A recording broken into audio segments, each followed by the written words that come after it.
প্রধান উপদেষ্টার মামলা বাতিল হলে বিএনপি নেতাকর্মীদের কেন নয়, এমন প্রশ্ন রেখেছেন বিএনপির সিনিয়র যুগ্ম মহাসচিব রুহুল কবির রিজভী। অবিলম্বে বিএনপি নেতাকর্মীদের মামলা প্রত্যাহারের দাবি জানান তিনি। শনিবার জাতীয় প্রেস ক্লাবে এক অনুষ্ঠানে তিনি এসব কথা বলেন। এ সময় দ্রুত নির্বাচন আয়োজনের দাবি জানান নেতারা।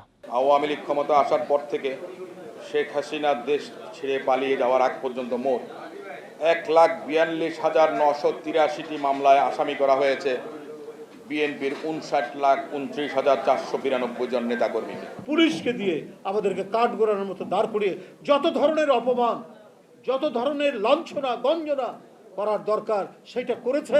শুধুমাত্র তার লুটপাট, তার অনৈতিকতা এবং দেশের গণতন্ত্রকে গ্রাস করে নিয়ে আজীবন মহারানী হয়ে থাকার তার যে আকাঙ্ক্ষা, সে আকাঙ্ক্ষা বাস্তবায়ন করার জন্য এই আদালতকে দিয়ে কাজ করেছে শেখ হাসিনা।